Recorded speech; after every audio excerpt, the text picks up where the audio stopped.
Everyone, and welcome to the Institute for Peace and Diplomacy. My name is Zach Pakin, and I'm a research fellow in the Canada's Role on the Global Stage program at IPD. It's a pleasure to welcome you all today for this, the third panel, the third installment of our China Strategy Project. So before we begin, if you'll just allow me to introduce IPD and to introduce the China Strategy Project, which we're currently running. The Institute for Peace and Diplomacy is a North American think tank that is focused on international affairs and pursues its research based on the philosophy of restraint and realism.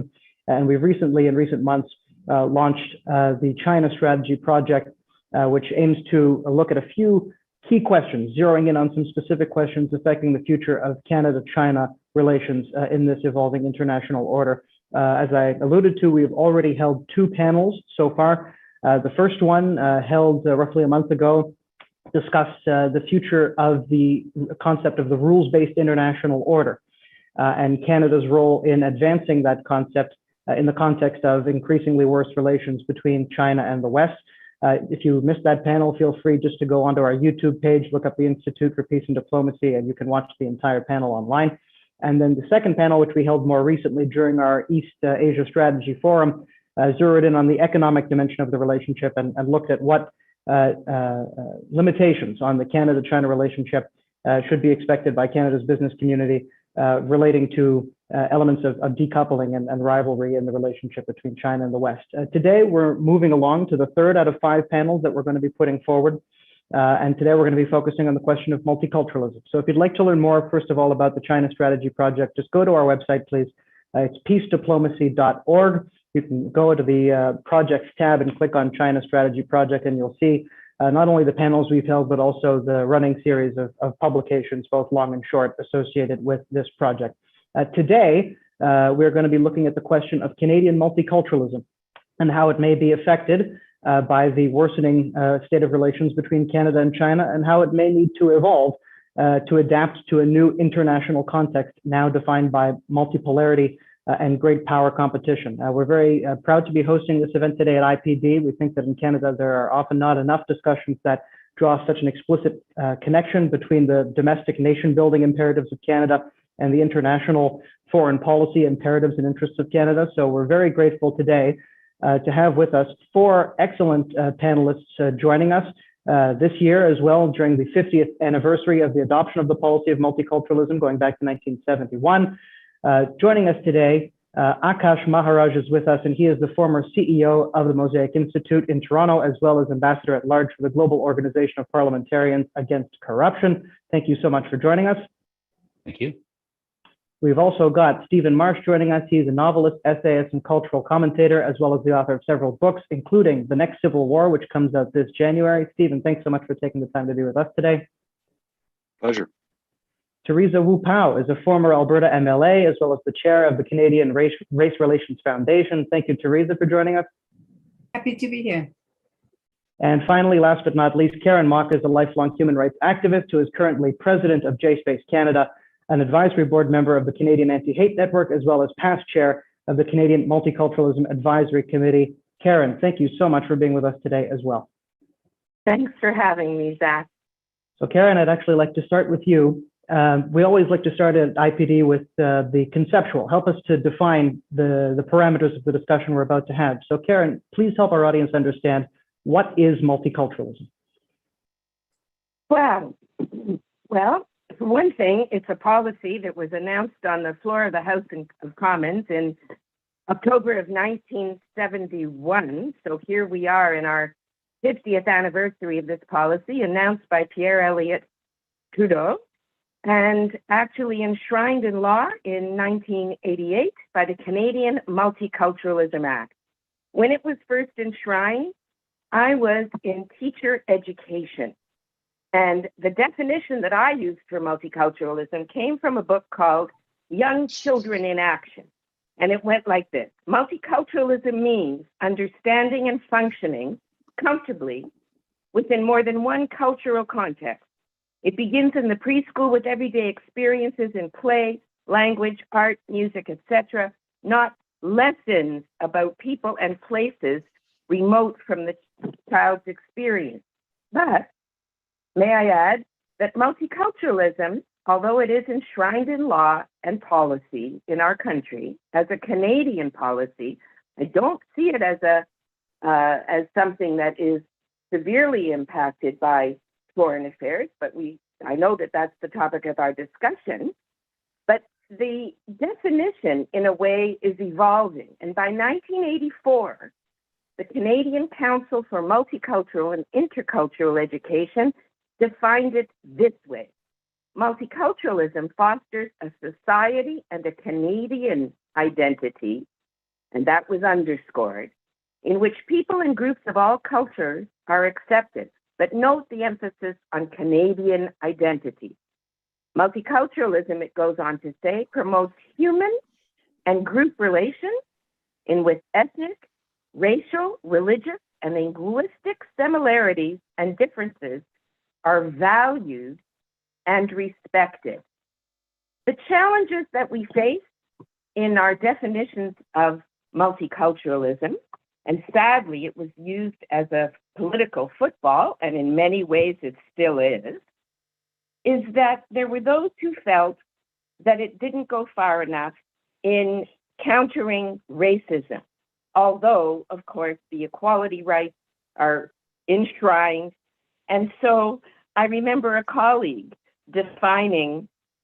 putting a little spin on the golden rule, Marg Norquay, and she said, multiculturalism means do unto others as they would have you do unto them. I think our biggest challenge is putting the policy of multiculturalism into practice.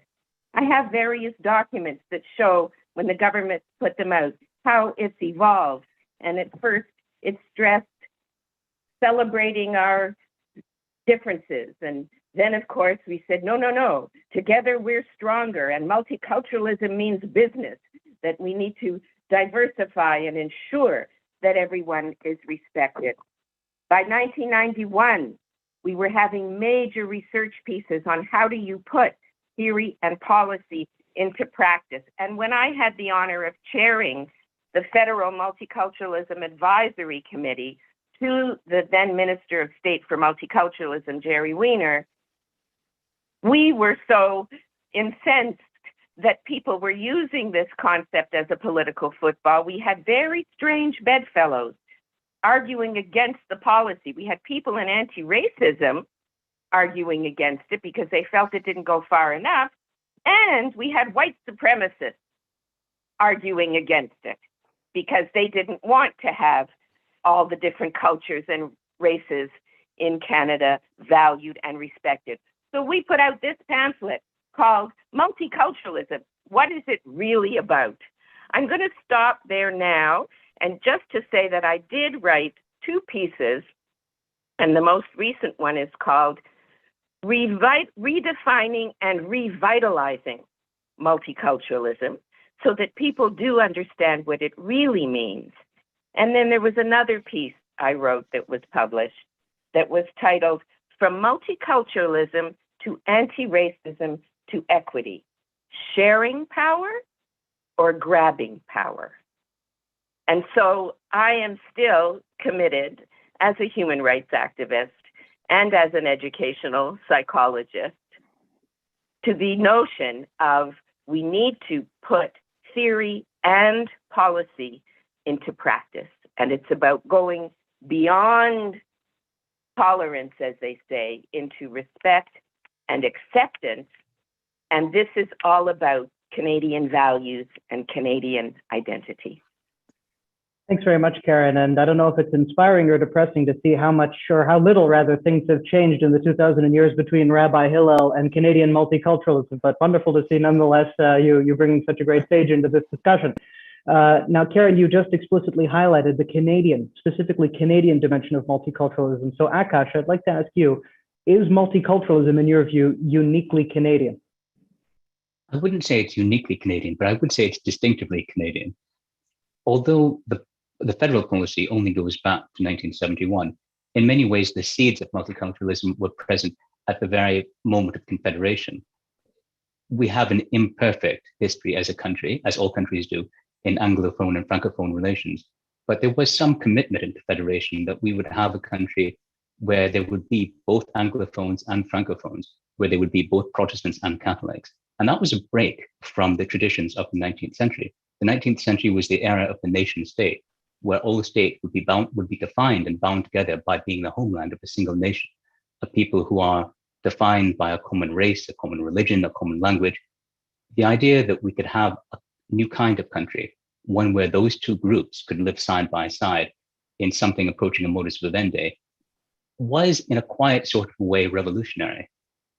Modern multiculturalism, of course, takes that further, and it draws upon that tradition, the idea that it's possible to have a country with a strong and cohesive society where its citizens are bound together not by a common race, religion, or language, but instead by a set of shared political values, by a shared consensus on our mutual rights and responsibilities, and an equal stake in the institution that governs our lives. I suppose what makes multiculturalism in principle unusual in Canada versus how it has been realized in other multinational states is that we try, at least in principle, to reject the idea that there is one dominant ethnic group and other ethnic groups are simply tolerated. We also try to reject the idea of assimilation, that to be Canadian, one has to compromise or surrender their personal or familial cultural background. And we also reject the more modern idea of placeless cosmopolitanism, where people are as at home in another country as they would be in their own home. All of this, though, hinges not merely on tolerance and respect for our differences. There's something far more difficult, which I'm not sure we have always succeeded in achieving, and that is we must also have a robust debate and a strong social consensus on what are the values, ideals, and objectives that bind us together and define us as a people. What is the nature of the social contract that makes us Canadian? It could be as simple as I'm going to be left alone by my neighbors, but that's not a very inspiring model. The idea behind multiculturalism has always been that we could be more Canadian by hanging on to the things that have made us who we are. But I would say that in the past 50 years, the practice of politics has not always been equal to that idea. Too often, multiculturalism has degenerated in practice into something closer to pandering rather than nation building. Very thought-provoking and articulate. Thank you very much.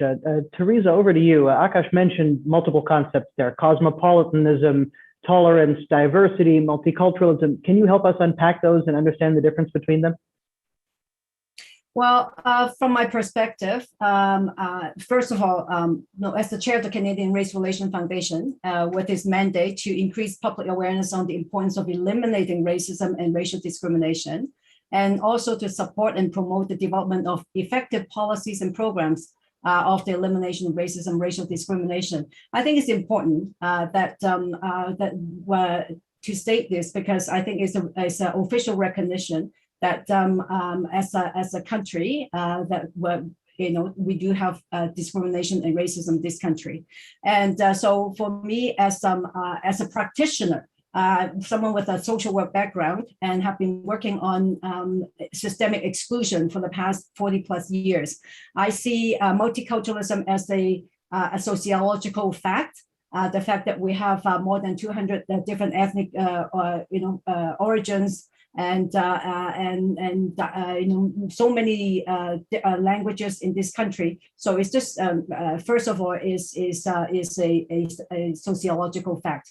The other is, like Karen said, is a policy. It is an initiative and it is a government program. It's also, to me, it's a set of ideas and ideals. For a good part of my public service, I was actually driven by this visionary policy. And but I also would like to say that I think that Canada is on the right path, that we're moving beyond multiculturalism to really look at anti-racism. So to me, diversity, I think we have always been a diverse country. When we had the Indigenous people, it was diverse. And then we have the diversity of ethnicities and racially diverse as a country. So it's all the way that we are different, right? That all the way that we differ from gender, age, sexual orientation, race, class. So to me, that is really who we are, diverse. Tolerance, as a person of color, I think to me, it is, I think in the past, it implies something undesired, negative that one attempts to put up with. Maybe black bean sauce with rice that other people don't like and feel that they have to tolerate. So I think I hope that we are moving beyond that. And cosmopolitanism, showing interest in different cultures. I think that's a part of multiculturalism, that we try to actually show appreciation and foster understanding of different cultures, and also being an environment whereby people actually appreciate that kind of international sophistication. So to me, those are some of the terms mean to me. Gotcha. Thanks very much. Stephen, over to you. You wrote an essay for Open Canada back in 2018 in defense of multiculturalism, but it was quite balanced. And if you don't mind, I'll just read a brief excerpt from this essay. And I quote, "We like to imagine, to pretend, that the glories of culture rise out of our better instincts. We like to imagine that the cross-cultural exchanges that produce the art and music we adore are redemptive, angelic. The pretense does not hold up to inspection. Jazz was the fusion of an African-American Southern folk and various European traditions. Its heady melange of influences could only have fruited in a port town, and its final shape could only have been sculpted in Storyville, the red light district of New Orleans. During the birth of jazz, guidebooks to Storyville described which establishments provided white, black, or mulatto prostitutes. White men were the sole clients. Black musicians played for them. Jazz came out of a world of extreme racial hierarchies and sexual exploitation, not tolerance and fellow feeling. Its sound is the sound of the power of the insistence of personhood in an atmosphere of sexual subservience and the ownership of bodies. The most beautiful music of the 20th century came out of degradation, not respect. Multiculturalism, in its 21st century form, will never produce jazz. It is too polite. It is too hesitant." So my question for you, Stephen, is multiculturalism may be all well and good, but does it effectively prevent Canada from achieving excellence? Does it basically mean that we're destined for mediocrity in the realm of policy in general, including foreign policy? Well, I mean, what I go on to say in that piece is that even jazz isn't worth all that suffering, and that the questions that multiculturalism brings about are exactly the most profound questions of the 21st century, which are basically, how are we all going to live together? How are we going to deal with difference? How are we going to deal with what connects us and what distinguishes us? And, the monsters of ethnic politics are very much on the march the world over. How are we going to confront them? I mean, I think, multiculturalism is an odd thing in Canada because, what's distinct about Canadian multiculturalism is we're the only country where the more patriotic you are, the more likely you are to believe in multiculturalism, right? We take it very much as a sign of vision. Like, we're not a typical country. We don't, as Justin Trudeau said, we're a post-national nation. And, his father said, there's no such thing as an all-Canadian boy. There's an all-American boy, but there's no such thing as an all-Canadian boy or girl. And that is the crux on which our country runs. Now, there are, definitely multiculturalism is not an anti-racism policy. I mean, it is very much a political system for navigating difference. It's just not a totalizing vision. It's not just like, well, now we're all Americans. It's like, no, you come here, you keep what you want, and no one can take that from you. It's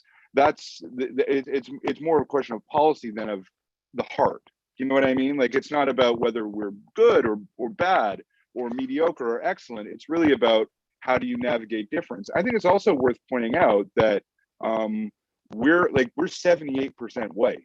Like, we're a country that's like as white as England, and as opposed to America, which is 58% white, right? So like there are the multiculturalism is really a way for us to navigate a whole series of internal political, like namely the fact that we have a huge population that is of a different nation, right? That belongs to and I think that one of the reasons that ethnic, the politics of ethnic dominance has not come up much in this country is that if we were to do that, we'd just break up. There'd be no reason for this country to exist. We just, Quebec would go on its way and whatever was left would go on its way. So, multiculturalism to me is about survival. It's the survival of the country as much as it's about anything good-natured, like anything that's good in the heart. Never mind culture, which of course Canada's very much a low ebb right now. But that may be a subject for a separate panel. Well, that's a very good segue actually into a question I have for Akash, which is, Akash, could you help us understand the rationale behind the adoption of the policy of multiculturalism back in 1971, and whether multiculturalism, in your view, is still fulfilling the original purpose for which it was designed 50 years ago? Well, there's what people say and what people actually mean. It's no coincidence that Canada has not had replacement level fertility since 1971. Our entire population stability, let alone our population growth, has depended on immigration. Multiculturalism was a response, in part, to that reality, to the fact that we've always been a country of immigrants. We were becoming even more so a country of immigrants, but unusually a country where immigrants came from a multiplicity of backgrounds. I would agree, therefore, that there was an element of it being a tactical policy. How do we manage the influx of vast numbers of people who are unlike the traditional ruling class of Canada? But I think that there's also a leap of imagination there. The idea that, I agree that there's no reason for Canada to exist. Given the vastness of our land and the sparseness of our population, we exist in defiance of the worst conspiracies of man and nature. We are bound together, therefore, by an act of imagination and by a set of political ideals. And there is greatness in the idea that it's possible to have a country where people feel even more attached to the country, not because they're the same as their neighbors, but because they are different from their neighbors. I think that strikes a blow for a kind of ethics of the soul, that we are people who look to our neighbors with hope rather than fear, and that we recognize ourselves in people who don't look anything like ourselves. There's no denying, though, that in the crass world of practical politics, multiculturalism has also been used to pander for votes. And from that perspective, it's been used as a way to I guess, belittle and to a certain extent infantilize racial minority groups. There's a certain class of politician for whom, in practice, multiculturalism means we will smile at these people while they sing their little songs, while they dance their little dances, and while they eat malodorous food. And we will expect them to vote for us in exchange for pelting grants at them now and then. And that, of course, is the ugly side of politics, which creeps into all public policy. To the extent that multiculturalism is feeling a strain half a century on, it's not because its ideals are any less relevant to the modern world. If anything, they're far more relevant because we have a far more mobile global population. It's because as our society has changed, as it has grown more diverse, people are realizing that those who hold the levers of power don't always have the courage of our country's convictions.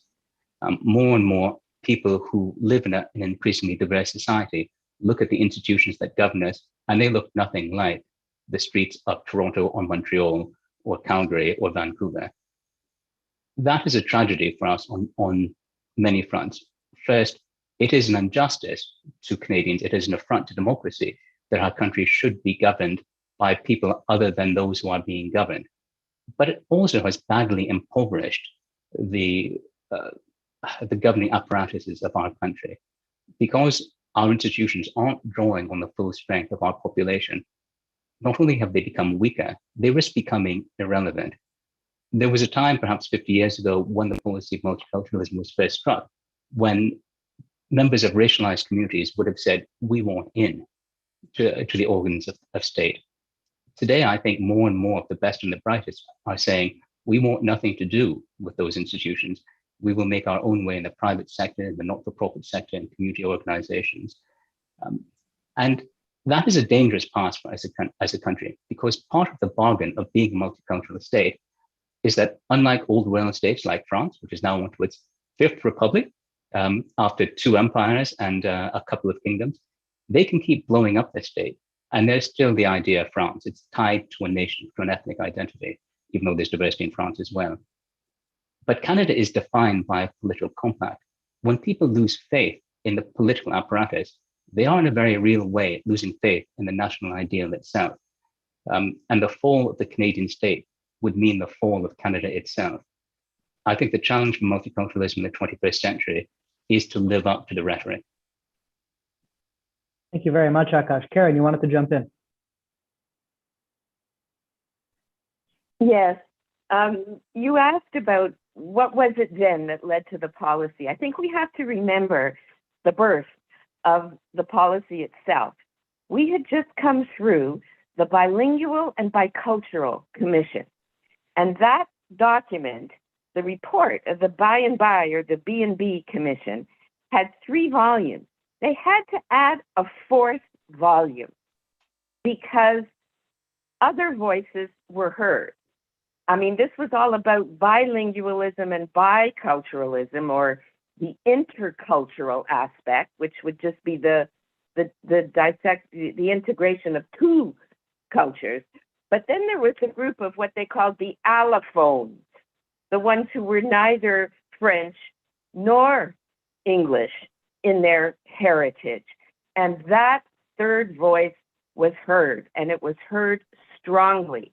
And as Akash said, they did say, we do want in. Now, interestingly enough, when we speak about nation building, I will never forget the day that we were with the Canadian Multicultural Advisory Committee. We were having a think tank of our own, and it was right at the time, you know, as we're approaching the referendum, and they were talking about nation building. And many of you know Pierre Rantil. He was one of my vice chairs, Pure Laine Québécois, and he said, Canada is not my nation, it's my citizenship. Well, I thought that the delegation from Calgary was going to throttle him because it sounded so sacrilegious. And then Corinne Jeté, of blessed memory, a Mohawk woman, said, I can relate to that, because the other day on the radio, she heard someone say to an Aboriginal person, are you Cree or Canadian? And she said, so Cree is my nation, Canada is my citizenship. And the tolerance version of multiculturalism has people on the outskirts who want in. But our notion of multiculturalism isn't just people on the outside wanting in, but it is to reduce to eliminate the systemic discrimination and have people on the inside, not in separate institutions. You may remember at the time of the referendum, there was such a huge controversy because, quote, the ethnic vote was against separation, just as Akash has implied, that here are those who want the solidarity of the nation, or not the nation rather, but their state, the state to which they have taken citizenship, because within that, they should indeed have access to services and to all the opportunities that Canada offers. That chapter I was telling you about of redefining and revitalizing multiculturalism concludes with the notion that we will not achieve the multicultural vision of Canada until racism is eliminated, and in all its forms. And part and parcel of what we have to accept with our policy of multiculturalism is also our Charter of Rights and Freedoms and the equality rights and all the provisions that say in our Canada with the Canadian values, we will in fact put multiculturalism into practice and in action by eliminating racism and ensuring that all of our citizens and residents have access to the opportunities and to succeed in the way all Canadians should. So it's that egalitarian notion, but it is with the allegiance to the country that will offer them that kind of acceptance and integration. The idea isn't assimilation, it's integration and becoming fully Canadian. Now, Teresa, we've just heard a couple of perspectives that have highlighted the inherent fragility of the Canadian state. You know, as Karen sort of put it, you know, being Canadian is your citizenship. So it's sort of based, you know, to a certain extent, not entirely, but to a certain extent, more on an intellectual compact rather than something that is deeply and profoundly emotionally felt. But, you know, if we are such a fragile society, I was wondering if I could play devil's advocate and say, is it possible to sustain a society exclusively on the basis of celebrating our differences? Do we not need to talk a little bit about what we have in common as well? Well, yes, definitely we cannot sustain ourselves by just constantly talking about celebrating our cultural heritage. That's for sure. I first like to respond to what Karen mentioned. What this multiculturalism and the evolution of multiculturalism mean to me. I really want to first speak a little bit about that shift from assimilation to integration, and because that have very strong meaning for me. Because as a Canadian of Chinese descent, and fourth generation, because both of my great-grandfathers actually have labored on this continent, that we were actually labeled as the immoral and the unassimilable yellow peril. And so we were not, and that term is very significant for me and for Asian Canadian today, because when I first got elected in 1995, someone took time to write to me to call me the yellow peril. And then the yellow peril was brought back in 2003. And then the yellow alert was brought back to all of us in 2020. I think that we need to be cognizant of that when we actually talk about, you know, today's context. So the evolution of multiculturalism over the past 50 years, I just want to cut that in short.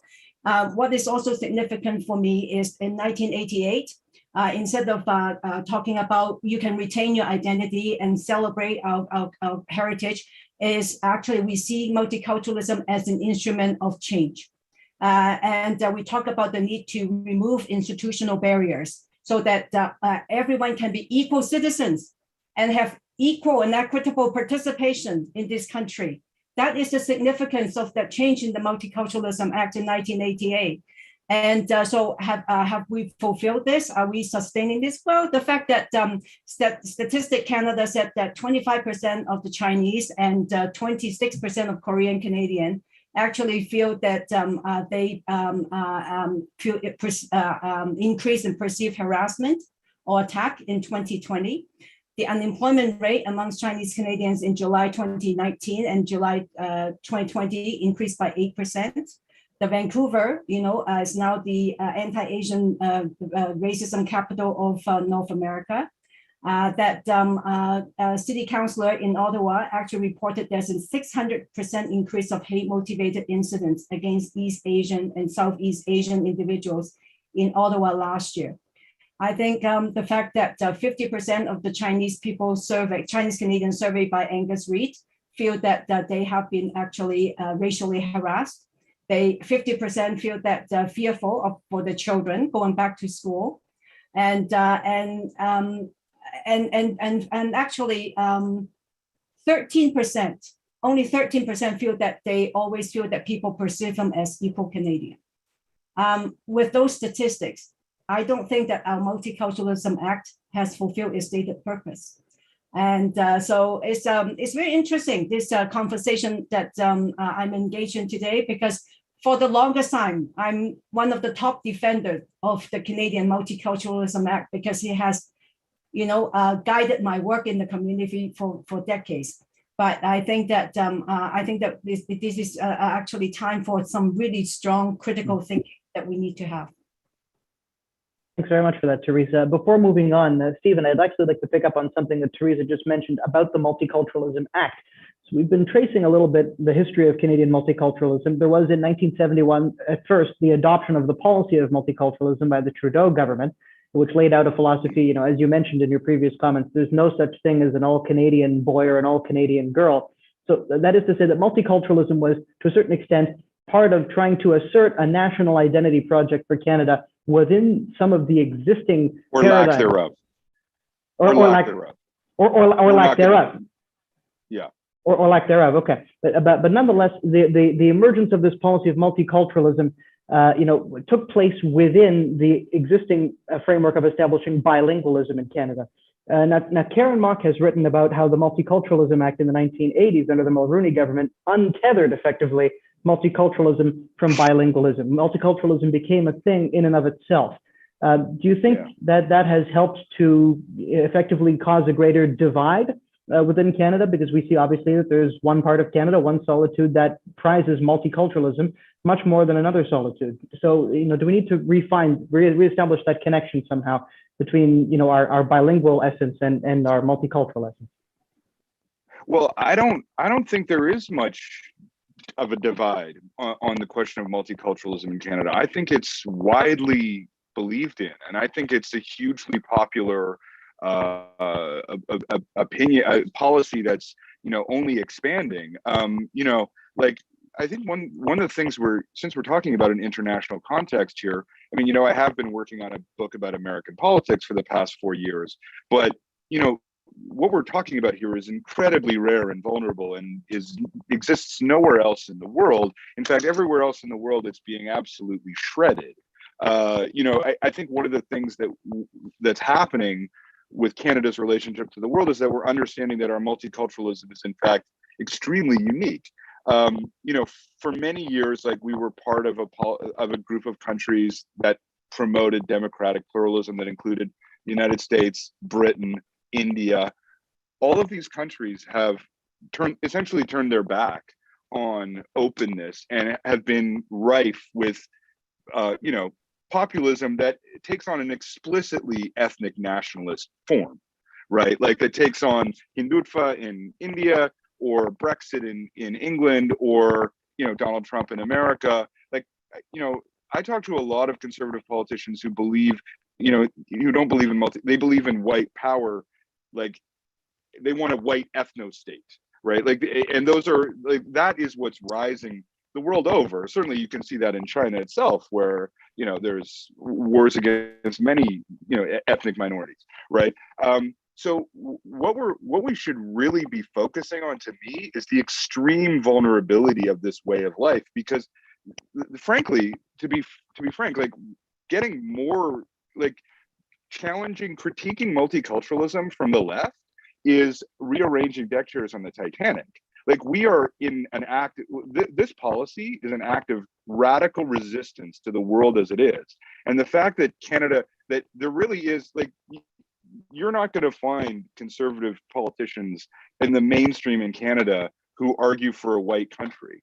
And when we've increased our immigration numbers, which we do, I think it was 400,000 people last year, no one opposes it. And when Syrian refugees come here, they're popular. These things are remarkable, and frankly, what I'm worried about is less, the weaknesses within multiculturalism, so much as the hatred that's swamping the rest of the world coming to us, and what we're going to do to prevent it, because we don't want it. We can't survive with it. We will die if it comes here. But as to your question, I think our country's always been engaged in a struggle between two modes, one of which was ethnic nationalism of the Quebec variety, but then there are other varieties, and an imperialist sensibility, which is the roots of multiculturalism. It is a legacy of the British Empire, where essentially stay quiet and you'll be left alone to practice your religion, and you'll be left alone to do to practice your businesses.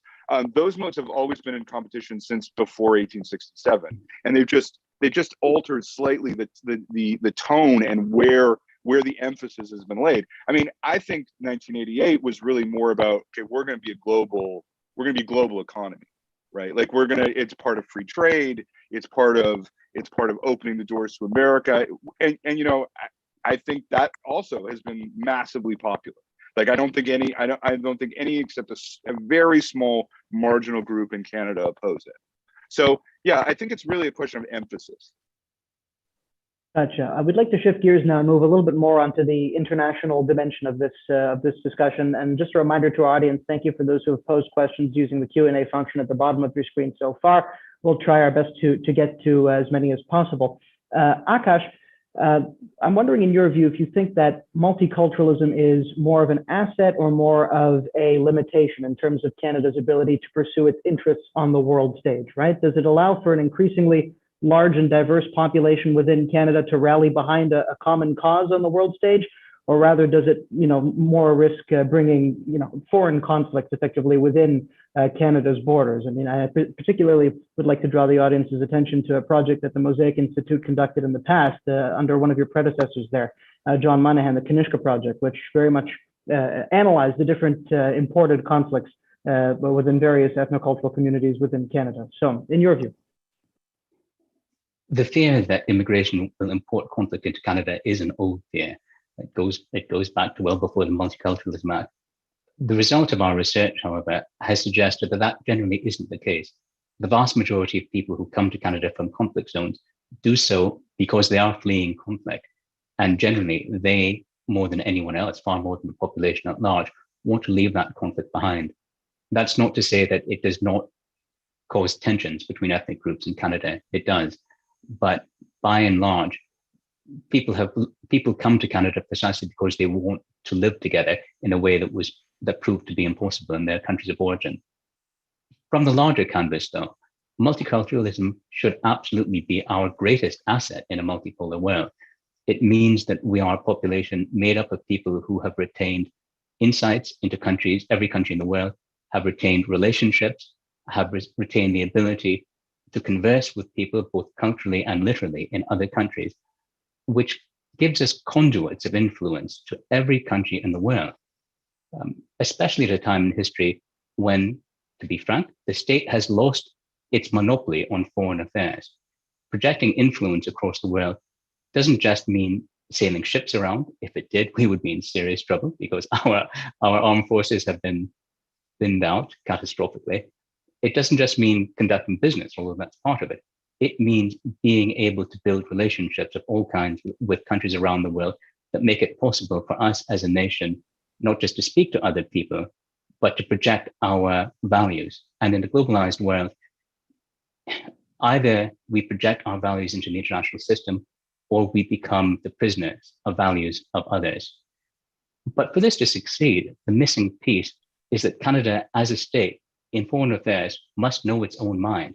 If we have this asset in multiculturalism, we have to have a consensus in our country of what it is we're trying to achieve. And I think that has broken down. I think that successive governments, rather than seeing a multicultural society as an unparalleled asset in projecting Canadian influence, has instead seen multicultural audiences as people who need to be palliated with broad and often meaningless statements about things going on in the world. Since we're talking about Asian Canadians and anti-Asian racism, I will say that leads into what I think is perhaps the single greatest calling facing our country today. The entire arc of history for Canada has been a slow but relentless march from the Atlantic to the Pacific. The center of mass culturally and economically for our country used to be Halifax, then it moved to Montreal, then it moved to Toronto. It is now moving towards Calgary. Eventually, it will move to Vancouver. The sun set a long time ago on the empires of the European West. And for us, as for every state in the world, our dawn can only rise in the East. Our destiny is to be a Pacific state. And the fact that we have such a large Asian Canadian population means that we have in us the power to project ourselves into Asia and to become a Pacific power. But if our government ignores or marginalizes that asset, then we will be a subject state of Pacific powers. we have this power at our disposal. I'm not sure that we have a common consensus in the corridors of power to use that asset. And if we don't, we will suffer for it. That's very well put. Thank you, Akash.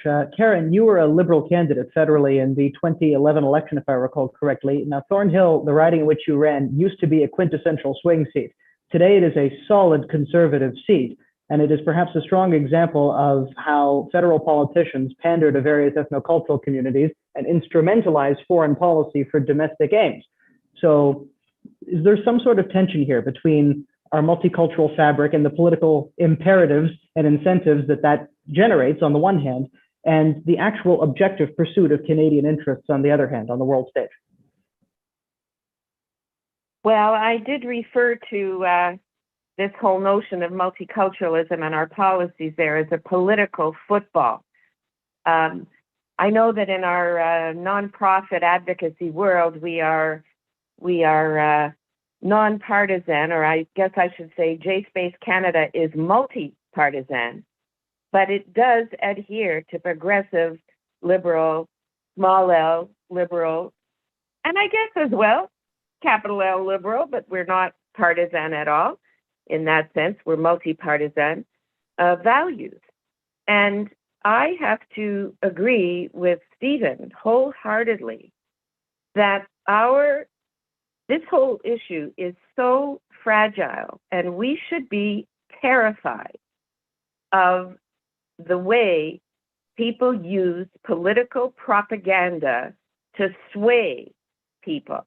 Now, the good news is that since the 70s and even the 80s and through the 90s, well-done research by the various polling agencies have shown that anywhere from 66, 67% to 72% of the Canadian population feels that multiculturalism and all those values of anti-racism, inclusion, diversity, and so on are very positive Canadian values. There's 15% of the population who think not. And why this is so fragile is the world has shown us that you only need a third to be the critical mass to sway. You know, as Bertha Wilson told us, you only needed 3 out of the 9 Supreme Court judges to be women to have the critical mass that to balance the sexism and so on. Well, pre-war Germany showed us you only needed a third of the population where the democratic process and free speech and all the rest was exploited at its weakest link until Hitler was appointed chancellor using that process, and then democracy was eliminated. So I know one of the questioners asked, well, what if somebody has some far-fetched, crazy idea, different religious values or different ideas, the world is flat, whatever. Are we going to accept everything? No, we're not. We are not going to accept the alt facts. We're not going to accept people pandering and saying different things. Actually, in 2011, from 2008 onward, it was even documented by one of their own that the ethnic outreach strategy of the Conservatives was to exploit in a very emotional way the most important issue in each of the ethnic groups in ridings that they thought were winnable. That's actually an article that was printed, and I can send it to people. And they decided to use Thornhill as the test case, that if in the 2008 election they could swing the Jewish vote by using Israel as a wedge issue, then they would roll out in the next election that same strategy. And they said different things in different communities. In ridings there was a large Chinese population, they would push one particular approach. In ridings where there was a large South Asian population, they would speak more about India and the economy and the trade and so on. I mean, they used different issues, and they also said there were certain ethnic groups that were not reachable. And so they didn't even try in areas where they knew they didn't have a chance to win. And that is how they got the majority, by finding these wedge issues, by exploiting. And they used to call Jason Kenney, didn't they say, what was it? Curry in a hurry. Curry, something about, pardon? Curry in a hurry. That's right. Yeah. Curry in a hurry. Get to 3 or 4 different ethnic events every night, and also never mind spending too much money on certain kinds of ads. They took out ads on a weekly basis in every single ethnic paper across the country, the largest communication budget. So I'm not using this as a partisan idea. I'm saying the power of pushing ideas of communication, especially in this information age that we're in. You just have to, you can put lies out and people will believe it. So our policies are fragile because people can use what are blatantly propaganda techniques. Goebbels taught us well, if you repeat the lies often enough, people will believe them.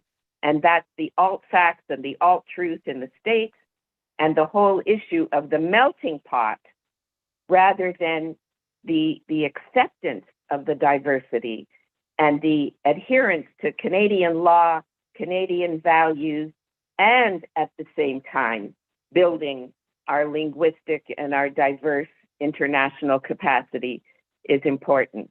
And I also take the point that, yes, you know, people can speak only one of the Indigenous languages and English and still be fully Canadian and have their language recognized.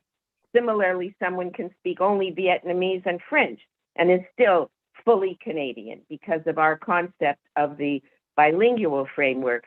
But as was pointed out, other Indigenous languages are now being recognized as well.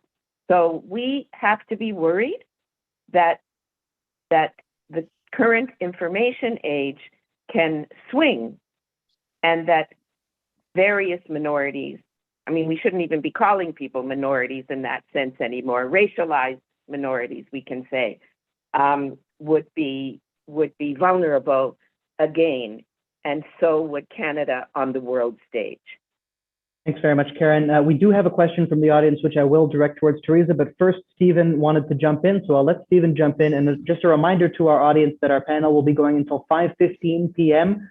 So please stay with us until a quarter past the hour, because we are going to pivot gears and focus on the multipolar issue of China's rise as well, just shortly. Well, I should just say, you know, we've talked a lot about politicians pandering to minority groups. I mean, I would just say that I find that one of the most encouraging things about this country. like quite honestly, you know, when I come back from the States, like, it's great to see. I've seen Jason Kenney at a book launch for Randy Boyagoda, a Sri Lankan Canadian novelist that I know. Like, that's, to me, is partly what makes the Conservative Party in Canada so much more reasonable than the conservative movements elsewhere in the world, is that they have to get those votes from the 905 and they have to speak French. And I mean, you know, I think, like, to paraphrase Oscar Wilde, like, the only thing worse than being pandered to is not being pandered to. Because if you want to go to the States and see what it's like to be completely excluded, like, they don't pander to any, you know, any groups other than white people, and they explicitly have just decided to try and make those votes count less. You know, that's the other option. So, you know, also, I feel like the Conservatives come to my house and they pander to me. Like, they pander to me as hard as they can. That's kind of their job. So I just would say, like, pandering maybe a bit underrated here. Like, I think that's actually a sign of some kind of political health. Thank you very much, Stephen. Stephen, so far you have spoken up for pandering and for brothels. You have quite a collection of opinions. Brothels? Oh yeah, right. In the original quote, yeah. Right, yeah. My favorite things. And I'm all in favor. I'm all in favor of politicians reaching out to all the diversity of groups, just not lying, and not reaching them by exploiting the anger, exploiting their anger and exploiting their vulnerability and fighting against employment equity and fighting against immigration and in difficult economic times, all racialized minorities, all religious minorities are at risk because people look for people to scapegoat for their problems. And we are all human beings and we're all vulnerable to that. So by all means, embrace, pander, support everybody, but not to the exclusion of some, and by lying and turning hatred against others who are vulnerable. Thank you, Karen. Sorry, Akash, you wanted to jump in quickly? I'll just say very quickly, I think there's a difference between pandering and engaging. Pandering by its nature is at best shallow, at worst dishonest. Engagement is deeper and sincere. The question isn't, do politicians speak to people during election times? It's, is there any connection between their words and their deeds once they're elected? Perfect. Thank you very much, Akash. Teresa, we have a question from the audience from Maggie Zhang, who asks us, in today's divisive environment, what are the lessons that we can draw from the fight for multiculturalism in the past that we can apply, and the practice of multiculturalism in the past that we can apply to today's challenges, which are numerous, of course, rising anti-Asian racism as is part of the topic of today's panel, but as well as divisions within the Chinese Canadian community, in particular, for example, on the issue of Hong Kong. So these are a complex set of interwoven challenges that we're facing. Is there anything that we can learn from the past that we can apply to the fight for multiculturalism today? Well, I think that different issue, different time calls for different kind of action and strategy. As you know, someone who have been engaged in community building work for the past 4 decades, diversity of opinion and beliefs and political beliefs and orientation has always been there. I've lived in this country since 1972. And my parents actually believe strongly in civic participation. So I volunteered, started at 16. And I have seen how difficult those, I've seen many difficult moments, but then, and then it passes. And I like to think that we learn from it, even though it continued to be very difficult and challenging. I'm not an expert, but I do work on these issues on an almost daily basis right now. I think that we actually have to learn that being minorities in this country, meaning that we don't have access to a lot of resources and power, and when we're not represented at the decision-making table in our institutions, our issues are often actually overlooked. And that is the reality. And I think that our community have to learn the reality of Canada. I think last year was a wake-up call for many Asian Canadians that for the first time, they realized there's racism in this country that they did not notice before. And so I think we have to learn to actually work in coalitions and work in network building, but also very much so in alliances with the Indigenous people. There's strong desire actually from Asian Canadian to actually build alliances with Indigenous, with the Black community, the Jewish community, and the Muslim community, because we have common experiences and issues and concerns that we could actually collectively address. I think that is one of my belief and one of my learning. And that's why the government of Canada actually gave some funding to the Canadian Race Coalition to actually build an anti-Asian racism strategy, because we never actually even included anti-Asian racism in any of our policies in this country until last year. We never had a definition for anti-Asian racism in this country until this past May. So I think that we have to actually first acknowledge the problem, and then to actually find I guess different kind of strategy and solution to address the issues of today. The division within the Chinese community. Can anybody name one community that's not divisive, that do not have diversity and complexity? Please tell me. Because I have not met one. So I think that what our government need to do is actually to give people the tools to learn about democratic practice. Some community have it stronger than others, but if this is something that we believe is important for a diverse country like Canada, then the government's role is to actually be that convener and facilitator and provide those tools and capacity so that people can learn to live in a democratic way and actually to have those discourses in a respectful and healthy way. And in fact, people in the Chinese community told me they want to learn. Oftentimes, it's women. And actually, I spoke to 200 people from the Chinese committee in 2018 in preparation for a leadership program I was developing. And that's what people were asking. How can we learn to live in democratic ways? So I think people are looking for tools. And I think that maybe this is the time our government can use it to bring the diversity into another level of strength. Stephen, we're living in increasingly what I at least think is the world's first truly global order, right? It is the world's first, to a certain extent, post-Western international order, right? There have been previous international orders of global scope, geographically speaking, but now we're finally entering an international order that is not divided along rigid Cold War lines, with different blocks. It's not, based on a center, an imperial center and a colonial periphery. This is really a much more egalitarian and truly global international order than one we've ever had before. So how is Canada supposed to effectively deal with the challenge of alternative ideologies that are rising and seeking to assert themselves on the world stage and to gain currency, to be respected as legitimate, even when they may not necessarily align with our own? Small question for me, Just you give me the easy ones, Just the softball questions. You say that there's a new global order. I'm not sure how much order I see. We've just seen that the diplomatic ties with the Beijing Olympics have been cut off. We're actually entering a period of extreme turbulence, where even deals that are incredibly sensible, like belonging to the European Union, get thrown out because of arcane fantasies of ideology and ethnicity. And all over the world, these tensions are rising, and we're really in a reaction to globalization in some profound way, which is a threat to the rules-based order, right? My basic premise of Canadian life, it's a cliche. You can think of it however you like, but it's that Canadians really like to obey rules, and they really like to follow the rules.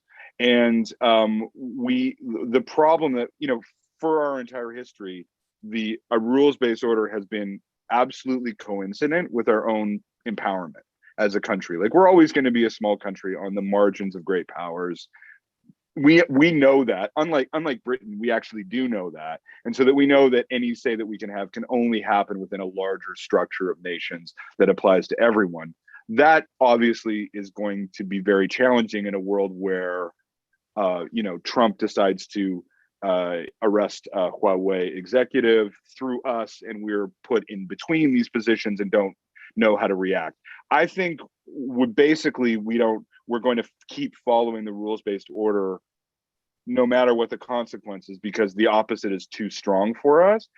But I think it's going to be incredibly chaotic, and I think we're going to have to react to it with a great deal of cleverness.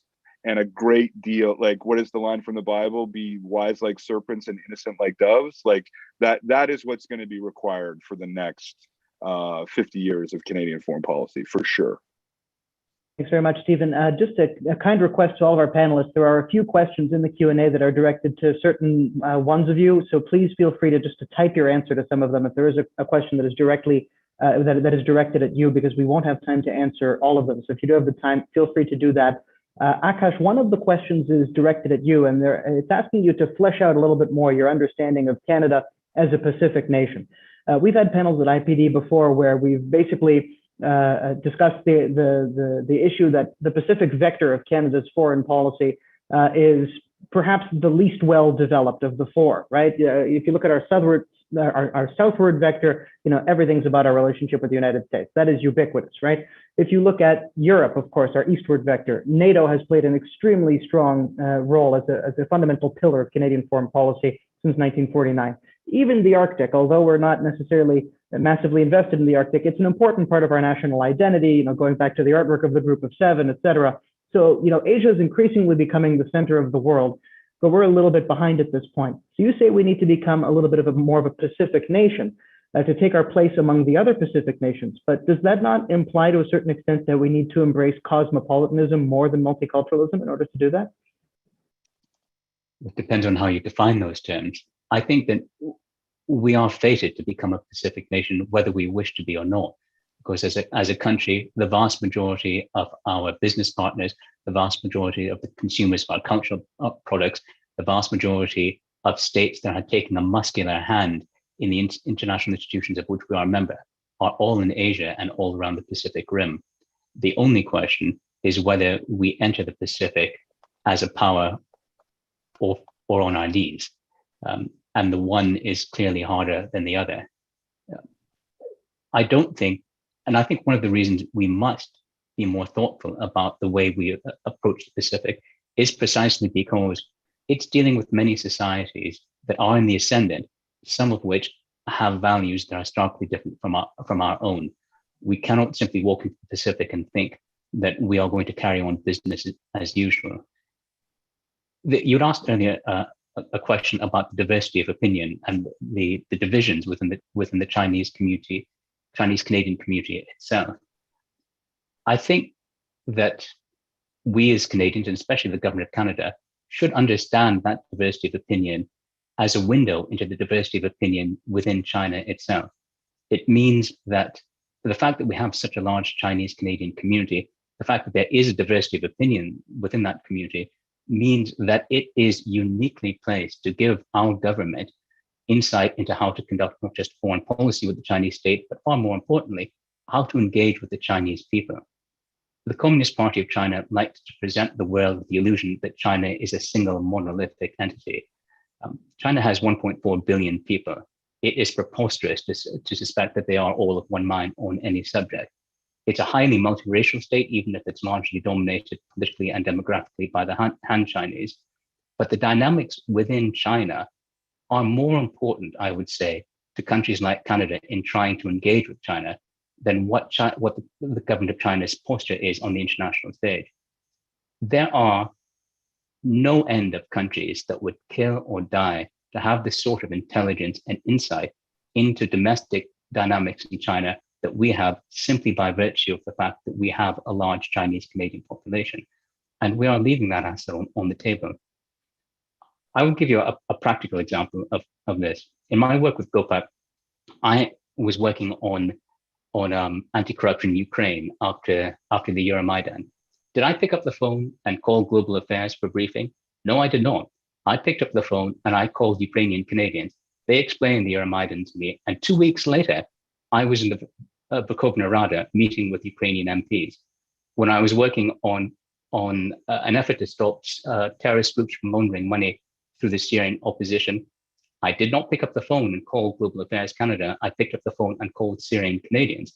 And about a month later, I was in Istanbul meeting with the Syrian government in exile. Similarly with the UNDP in Fiji. I think we have to ask ourselves, why is Global Affairs Canada not picking up the phone and calling Canadians who can give them that guidance? Why are they instead patting those Canadians on the head? In the Pacific, as elsewhere, we will not succeed if we take a weak-hearted approach, and we will not succeed if we don't draw on all of our strengths. Our greatest strength is the fact that we have people who have insight and influence and relationships with these countries. The only question for us is whether we allow those people access to the corridors of power for the good of our country. Thanks very much. We've got only 5 minutes left, so I'm just going to give a brief word to both Karen and Teresa to wrap us up here. You guys have fought for many decades for multiculturalism, for tolerance and diversity within Canada, and you know firsthand how difficult that fight has been. It seems to me as if that fight is going to become only more complex in the context of a multipolar world, right? In a bipolar world, we were to a certain extent insulated within the Western Bloc, right? During the unipolar world of the 1990s, we could rely on the United States as our security guarantor, and we could focus therefore more on domestic issues, scale back from certain international commitments, and focus simply on the promotion of values.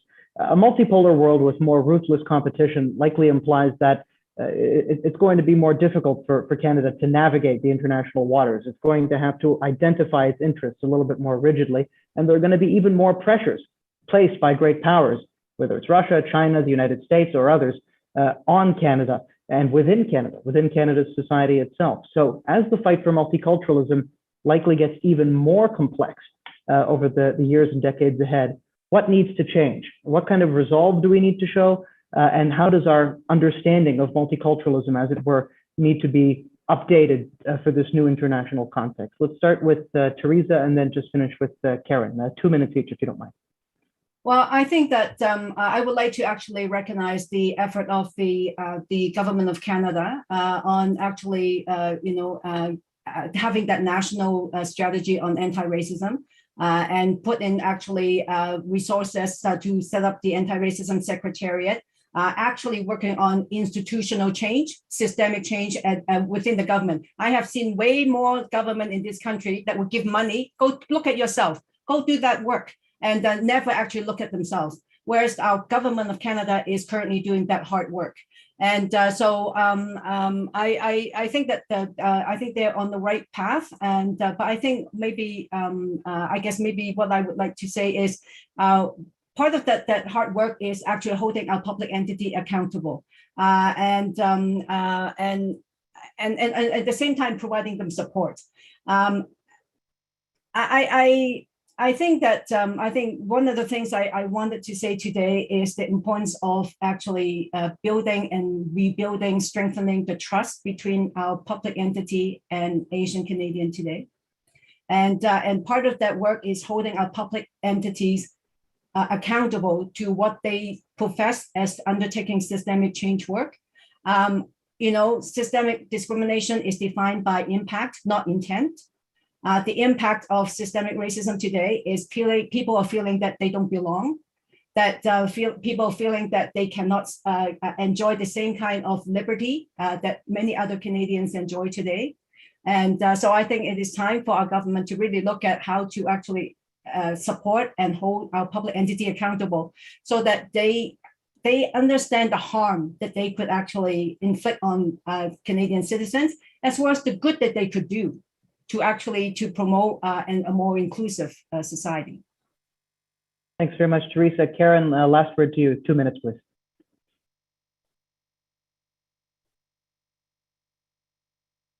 Still need to unmute if that's okay.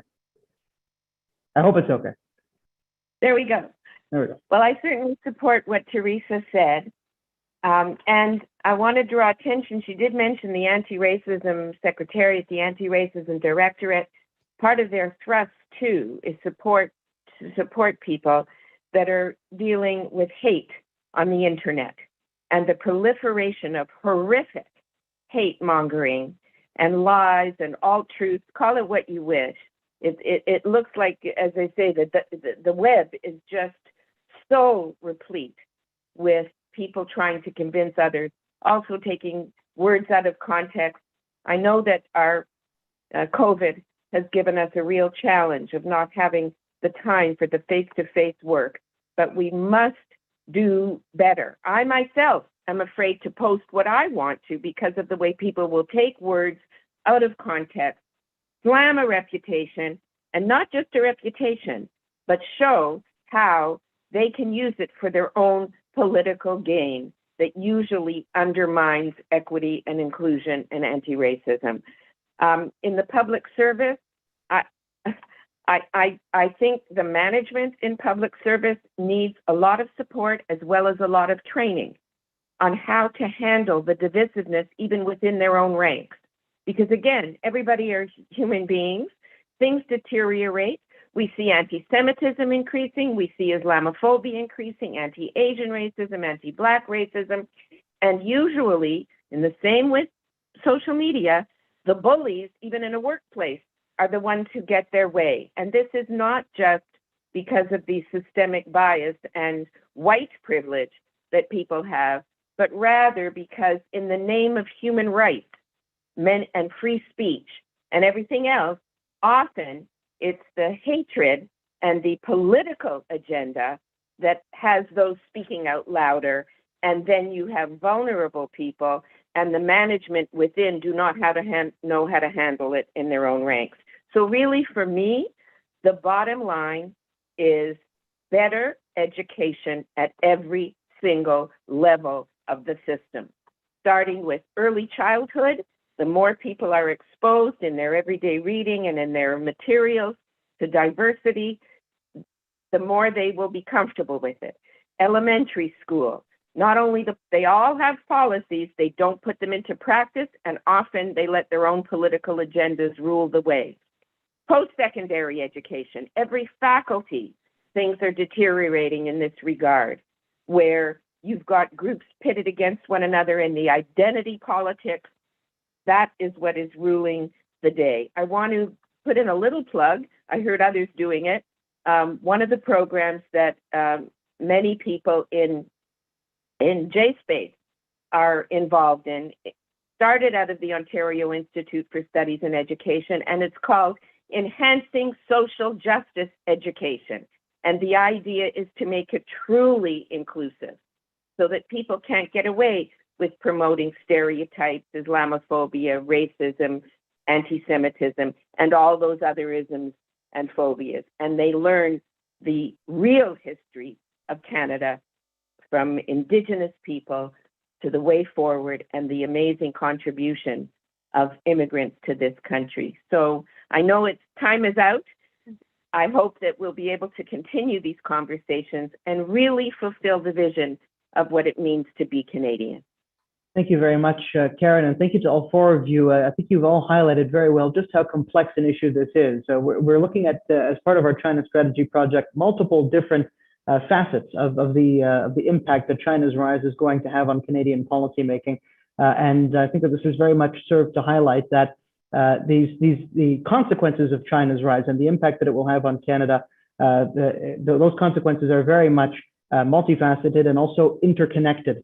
And so in attempting to deal with certain challenges associated with China's rise, we also have to be careful not to exacerbate the situation with respect to other challenges that also arise from China's rise. So thank you for putting together such a very thought-provoking conversation for us today and for advancing our China strategy project. For those of you who would like to continue following the project, our next installment, the fourth panel, is going to discuss how the strained ties between Canada and China are likely to affect Canadian universities and inter-university collaboration between Canada and China. And then we're going to wrap up our China strategy project in early 2022. So keep your eyes posted for our fifth panel in early 2022, which will be focusing on the environmental dimension, basically how Canada's attempts to pursue its climate-related goals on the world stage may be affected by the worsening rivalry between China and Western states. So thank you all again for joining us today at the Institute for Peace and Diplomacy. Karen Mok, Akash Maharaj, Stephen Marche, Teresa Wu Pao, a real pleasure to have all of you. Merci beaucoup.